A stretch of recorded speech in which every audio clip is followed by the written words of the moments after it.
Given है, अगर हमें फैक्टर्स गिवन नहीं होंगे जैसे कि क्वेश्चन नंबर 1 के अंदर थे तो हमें उसके खुद फैक्टर बनाने पड़ने थे क्वाड्रेटिक इक्वेशन की फॉर्म में।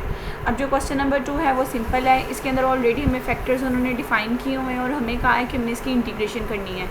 डायरेक्ट इंटीग्रेशन करना पॉसिबल नहीं है, वो एक कॉम्प्लिकेटेड प्रोसेस हो जाएगा। तो अगर ऐसी कभी हमारे पास इक्वेशन आ जाए कि फ्रैक्शन की फॉर्म है या फिर नीचे क्वाड्रेटिक इक्वेशन इन्वॉल्व हो रही है तो हम इसे इंटीग्रेशन बाय पार्शियल फ्रैक्शन की फॉर्म से कर सकते हैं। पार्शियल फ्रैक्शन के लिए सबसे पहला स्टेप हमारे पास ये होता है कि हमें उसके नीचे जो टर्म होते हैं उसके फैक्टर बनाने होते हैं। अगर नहीं बनाए होंगे तो बना लेंगे, यहाँ ऑलरेडी गिवन है। अब यहाँ इंटीग्रेशन का साइन नहीं आना, बेसिकली अंदर वाले टर्म को हम सिंप्लीफाई करेंगे, फिर उसके बाद हम इसकी इंटीग्रेशन लेंगे। ये बाय मिस्टेक यहाँ पे ड्रॉ किया हुआ है। 5x + 8 ओवर x + 3 2x - 1 था। पार्शियल फ्रैक्शन का रूल होता है फैक्टर्स बनाने के बाद a over first factor plus b over second factor.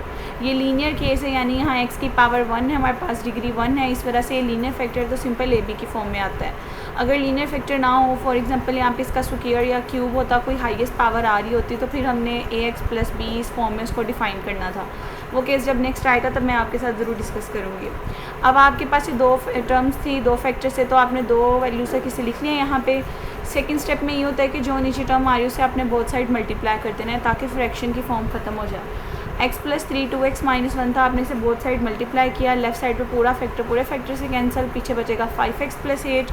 यहाँ पे जो मल्टीप्लाई करेंगे x + 3 के साथ कैंसिल, a के साथ आ जाएगा 2x - 1 प्लस 2x - 1 2x - 1 के साथ कैंसिल, b के साथ आ जाएगा x + 3।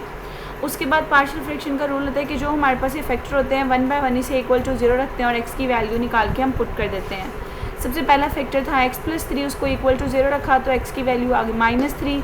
इक्वेशन में जहाँ जहाँ x आ रहा है वहाँ पे आप -3 पुट कर दोगे, ये +3 -3 0 हो जाएगा। यहाँ माइनस प्लस माइनस माइनस 3 2 6 6 -1 आ जाएगा -7।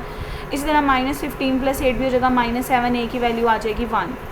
अब हमने नेक्स्ट जो है वो 2x - 1 इक्वल्स टू 0 रखना है, तो 1 या नेगेटिव इधर जाके पॉजिटिव हो जाएगा, तो इधर मल्टीप्लाई हो रहा है तो जाके डिवाइड हो जाएगा, तो x की वैल्यू आ जाएगी 1/2।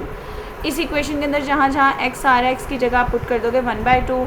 यहाँ जब 1/2 पुट करोगे 2 से कैंसिल, 1 - 1 हो जाएगा 0, और यहाँ पे आपके पास आ जाएगा 1/2 + 3। आप इसका एलसीएम ले लें, 3 2 6 + 7/2। इसी तरह 5 आपके पास 1 से मल्टीप्लाई होकर 5 आ जाएगा, 8 2 16, 8 2 18 प्लस 5 आ जाएगा 21/2।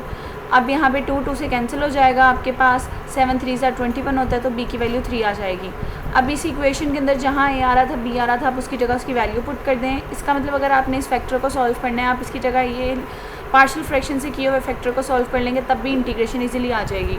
आपको इंटेग्रल चाहिए, अगले स्टेप में बहुत सारे इंटेग्रल और dx अप्लाई कर दें। इंटीग्रेशन का रूल है, आप इंटेग्रल को सेपरेट कर सकते हो, कांस्टेंट को आप इंटेग्रल के बाहर निकाल सकते हो। इंटीग्रेशन में अगर नीचे फंक्शन ऊपर डेरिवेटिव हो तो वो नेचुरल लॉग बन जाता है। अब x + 3 का डेरिवेटिव में x का डेरिवेटिव 1 होता है, 3 का 0 1 ऑलरेडी ऊपर आ रहा है, तो नीचे फंक्शन ऊपर डेरिवेटिव है तो नेचुरल लॉग ऑफ x + 3 का मोड आ जाएगा। यहाँ नीचे जो फंक्शन अगर मैं इसका डेरिवेटिव लूँ 2 × 1 आना है। अब 2 ऊपर नहीं आ रहा, अगर कोई चीज़ नहीं आ रही आप उसको मल्टीप्लाई और डिवाइड कर लें। अब जो डिवीजन वाला है उसकी ज़रूरत अंदर नहीं है, उसको बाहर निकाल दें। ऊपर जो 2 चाहिए था ऊपर लिख दिया, नीचे फंक्शन ऊपर डेरिवेटिव है तो इंटीग्रेशन इसकी करेंगे तो नेचुरल लॉग ऑफ 2x - 1 आ जाएगा। इनडेफिनेट इंटेग्रल है तो प्लस है कांस्टेंट c। स्टूडेंट्स आप लोग इस क्वेश्चन को सुने समझे। अगर आपको किसी भी स्टेप में प्रॉब्लम आती है आप कमेंट सेक्शन में पूछ सकते हैं, और अगर आप यूट्यूब चैनल पे नहीं हैं तो मेरे चैनल को ज़रूर सब्सक्राइब करें, वीडियो को लाइक करें और कमेंट सेक्शन में बताएं आपको इसकी समझ आई है या नहीं आई।